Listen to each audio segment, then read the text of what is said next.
Goeiemôre broer en suster, baie hartlik welkom by vanmôre se bidtuur. By die laaste ook van die week se Pinksterbidture. Dit was vir my werklik 'n voorreg geweest om saam met u te kyk na die belydenis van Nisea. En ek hoop dat dit vir elkeen ook inspirerend was en opgebou het. Mag die Here vandag ook hier saam met ons wees.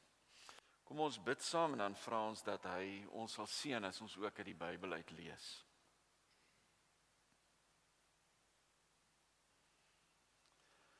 Here, baie dankie dat ons vanmôre aan die einde van hierdie week met al die gejaag wat ook maar deel was van ons lewe in hierdie week, dat ons vanoggend weer kan kom stil word hier in u teenwoordigheid.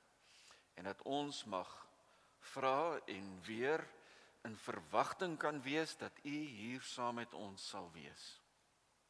Here, oor die loop van 1700 jaar het hierdie belydenis van Nisea so baie beteken vir u kerk. En nou ook vir ons. Maar ons kan nie maar net in 5 kort preekies of gedagtes die waarheid en die volle betekenis daarvan vas lê nie. En daarom wil ons bid dat u ons regtig waar sal seën dat hierdie geloofsbelydenis van die kerk deur al die eeue, dat ons daarop sal bly fokus en die sin en die waarde, die betekenis daarvan vir ons net al hoe meer sal toeneem, sodat ons prakties sal gaan uitlewe dit wat ons so maklik saamstem met mekaar. Dit stem baie ooreen met die belydenis wat ons elke Sondag ook uit ons koppe uit opsê. Help ons dan dat ons met die gewoontes en gebruike, die dinge waarmee ons besig is hier by die kerk, dat dit ons weer nuut sal laat dink, weer sal laat oorweeg. Wat is dit wat ons doen wanneer ons bely ek glo? En mag ons hierdie geloof dan as so 'n vaste sekerheid ervaar en beleef, dat dit regtig ware verskil sal maak in die manier waarop ons elke dag prakties gaan lewe ook. Ons vra dit in Jesus se naam. Amen. Kom ons begin vanmôre ons diens ook met 'n belydenis van ons geloof in die Vader, Seun en Heilige Gees. En ons sing liednommer 450, hy het 2 verse. Kom ons sing dan oor die Vader, Seun en Heilige Gees met liednommer 450.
Ons is nou by die laaste gedagtes van die belydenis van Nisea en dit sê ons verwag die opstanding van die ontslapenis en die lewe van die toekomstige eeu. Ons verwag die opstanding van die ontslapenis en die lewe van die toekomstige eeu. Kom ons lees uit 1 Korintiërs hoofstuk 15. Ons lees van vers 50 af, dis die laaste paragraaf van 1 Korintiërs 15 en u moet maar die hele hoofstuk gaan lees. Ons spaar tyd deur nou net die slotsom te lees, maar dit is belangrik om die hele hoofstuk daarvan te gaan lees van die opstanding uit die dood uit. Dit begin met die opstanding van Christus, wat dan die motivering is, die begin is van dit alles, opstanding van die dooies. Dan hoe lyk die liggaam waarmee ons opstaan en nou is ons by die slot. Hy sê wat ek bedoel broers is dit, vlees en bloed kan nie aan die koninkryk van God deel kry nie.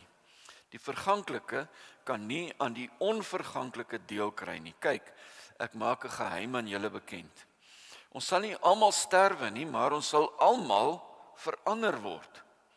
By die laaste trompet sal dit in 'n oomblik, in 'n oogknip gebeur, want die trompet sal weer klink en die dooies sal as onverganklikes opgewek word en ons sal verander word. Hierdie verganklike liggaam moet met die onverganklike bekleed word en hierdie sterflike liggaam met die onsterflike. En wanneer hierdie verganklike liggaam met die onverganklike bekleed is en hierdie sterflike liggaam met die onsterflike, dan sal die woord wat geskrywe staan vervul word. Die dood is vernietig, die dood, die oorwinning is behaal. Dood, waar is jou oorwinning? En dood, waar is jou angel? Die angel van die dood is die sonde, en die sonde kry sy krag uit die wet van God. Maar ons dank God dat hy aan ons die oorwinning gee deur ons Here Jesus Christus. Daarom, liewe broers, susters, wees standvastig, onwankelbaar, altyd oorvloedig in die werk van die Here, omdat julle weet dat julle inspanning in diens van die Here nie te vergeefs is nie. Wanneer Paulus dan nou praat oor die lewe na die dood, hier in 1 Korintiërs 15, sê hy aan die einde van 50 tot 58, sê hy, so omdat ons dan nou weet van die lewe na die dood, dat ons sal verander, verheerlikte liggaam kry, sê hy, wees standvastig, onwankelbaar, altyd oorvloedig in die werk van die Here, omdat julle weet dat julle inspanning in diens van die Here nie te vergeefs is nie. Ons is nou by die laaste geloofsartikel van die belydenis van Nisea, en as 'n mens dit nou so vinnig lees, dan lyk dit asof ons nou te make gehad het met die geskiedenis, alles wat God klaar gedoen het of waarmee God nou nog besig is. God het geskep, Jesus is die Here en Verlosser, die Heilige Gees is uitgestort, alles deel van die geskiedenis. God is besig met die kerk, hier die een heilige algemene kerk gebou op die leer van die apostels, en dan gaan hierdie laaste artikel dan nou oor dit wat nog moet gebeur. Of gaan dit regtig waar oor die toekoms? As ons nou hierdie belydenis so na kyk en luister, die opstanding van die dooies, die ewige lewe, gaan dit regtig waar net oor die toekoms? Want Paulus sê in hierdie selfde hoofstuk, u gaan dit mos nou by die huis lees, sê hy in vers 17 sê hy, as Christus nie opgewek is nie, as Christus nie uit die dood uit opgestaan het nie, dan is al ons gepreek, dan is alles wat ons hier nou doen, dit wat ons glo, waardeloos, sonder betekenis. Sê hy vers 18, dan is die wat reeds gesterwe het eintlik verlore. Hulle gaan nooit weer uit die dood uit opstaan nie. Hy sê in vers 19, as ons geloof net gaan oor hierdie aardse materiële lewe, dan is ons, sy woorde, die bejammerenswaardigste van alle mense. Dit is eintlik maar hartseer.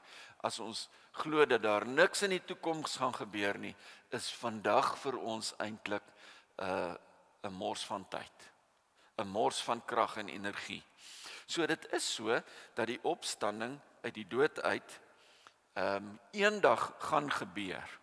Dalk nog vandag, né? Ons kan nie weet wanneer dit gaan wees nie.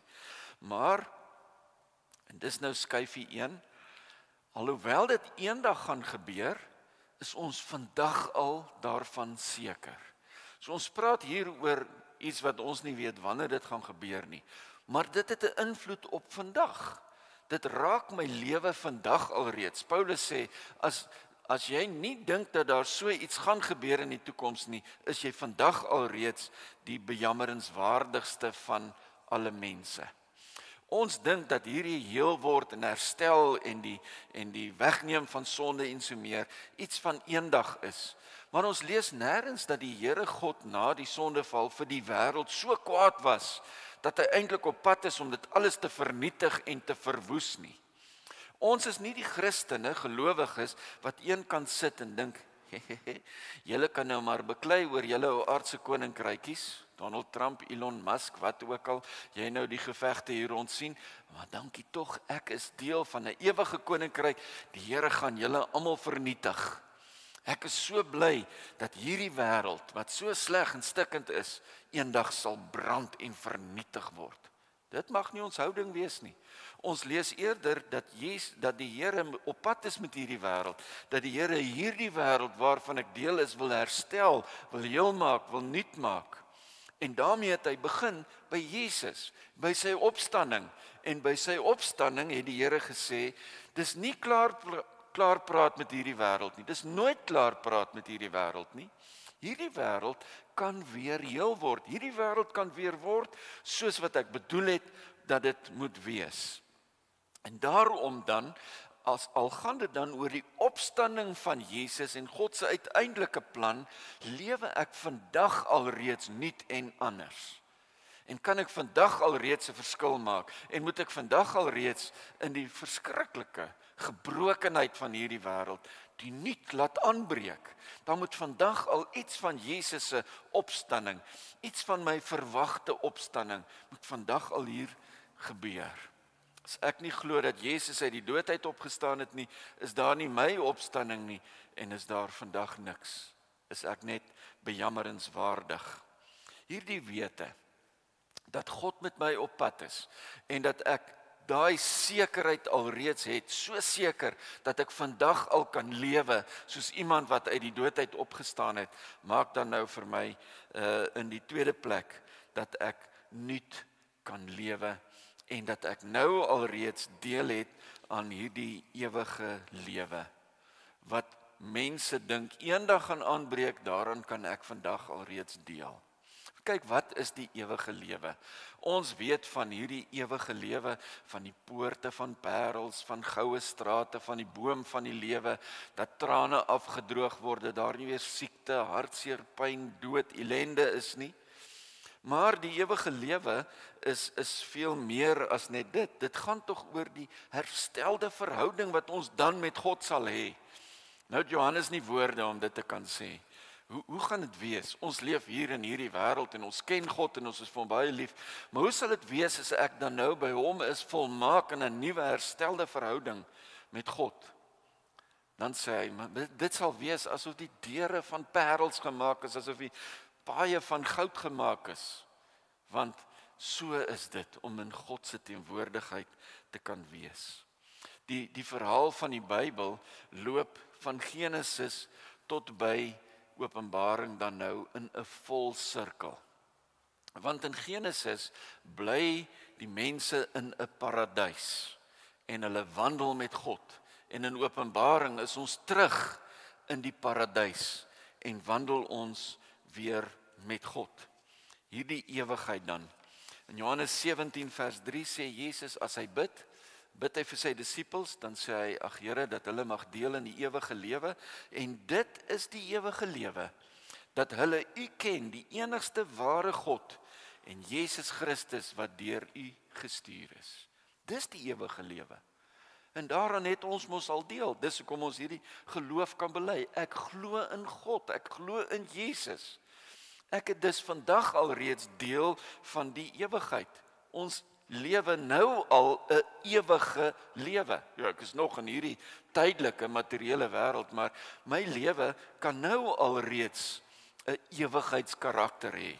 So die ewige lewe is nie iets wat eendag gebeur nie, dis vandag alreeds. Want die ewige lewe is nie 'n kwantiteit van lewe nie. Dis nie net 'n baie lang tyd nie. Die ewige lewe is 'n kwaliteit van lewe. Dis 'n lewe wat ek nou alreeds lewe, verbind aan God. Dit gee my 'n nuwe perspektief op die dinge rondom my. Dit help my om dinge anders te sien, anders te waardeer, anders te geniet. Dit gee my 'n nuwe perspektief op Jesus wat sê ek het gekom sodat hulle kan lewe en lewe in oorvloed. Johannes 10 vers 10. So dit maak vir my dat ek in hierdie bittere, stikkende, seer wêreld nou alreeds kan deel aan die ewigheid. Dit wat ek kry in volmaaktheid die dag wanneer ek sterf of wanneer Jesus weer kom, dat ek dan alreeds iets daarvan nou in my lewe kan beleef en ervaar. Dat ek God nou al kan ken, dat ek Jesus Christus nou al kan ken. Dit maak dat ek nou alreeds deel aan die ewigheid.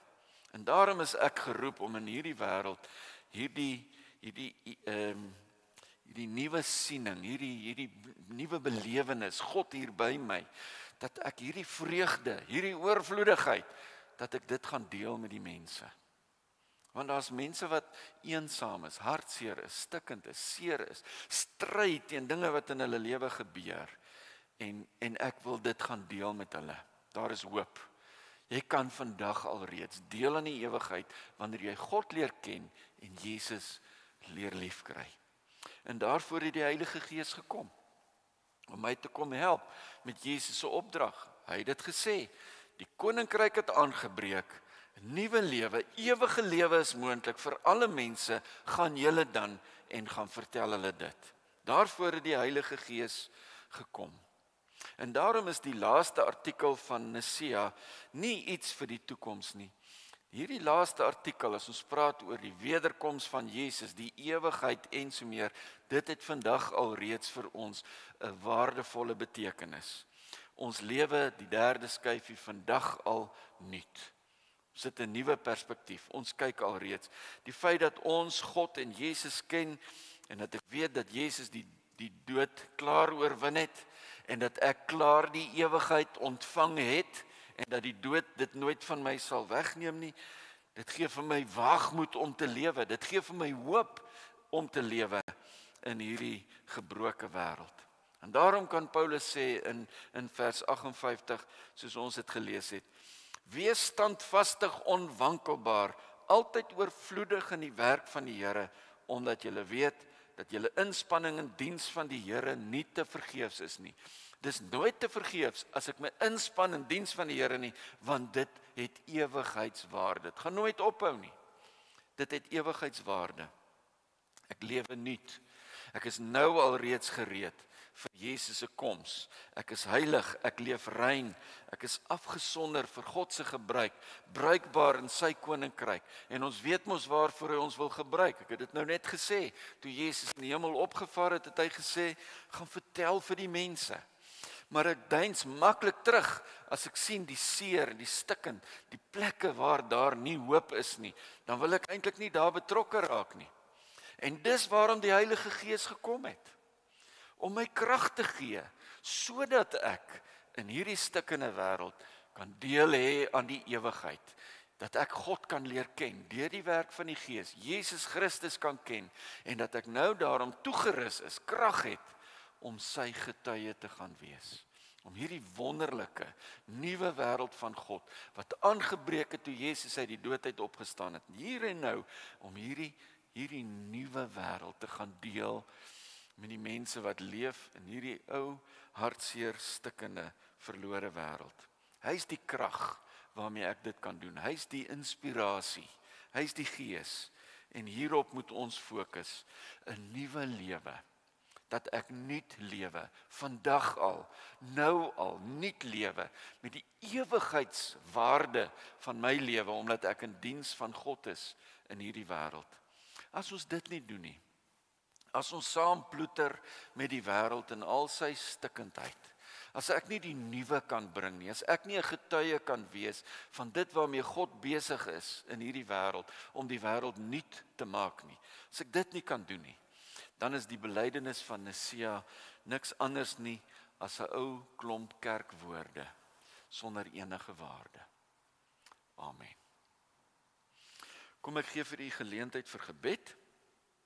Ons bid vanmôre saam. Ons dank die Here vir die nuwe lewe wat daar is in Jesus Christus en ons vra hom om elkeen van ons te help deur die Gees om elke dag voluit hierdie ewigheidslewe te lewe. En dan dat ons prakties sal lewe dit wat ons so maklik bely. Ek gee u geleentheid vir gebed. Ek herhaal maar, as mense nie die gebede kan hoor nie, mag hulle nou self afsluit en maar die rekenaar of die TV afsit by die huis. Kom ons gee geleentheid vir gebede.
Ek herhaal my 2 aankondigings.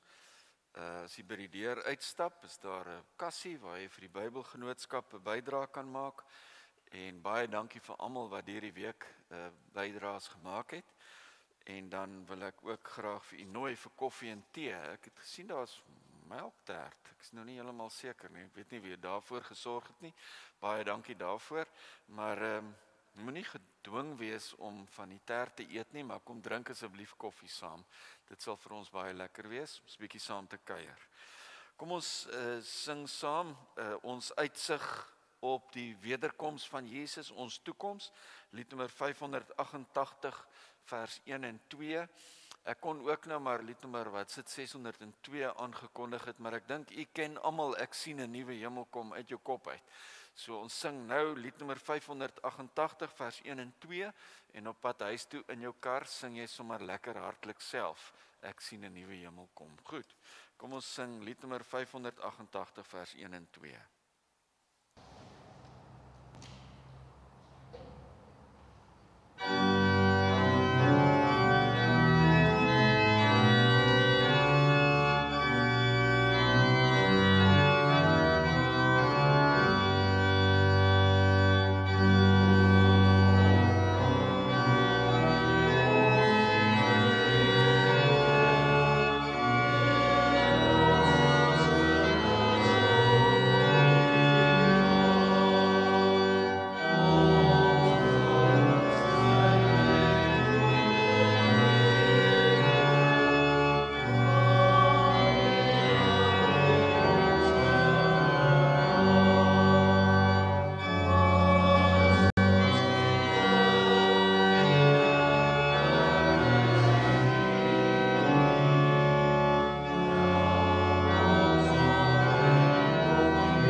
Mag nou die genade van ons Here Jesus Christus, die liefde van God ons Vader, die teenwoordigheid van die Heilige Gees by u wees en by u bly totdat Jesus terugkom.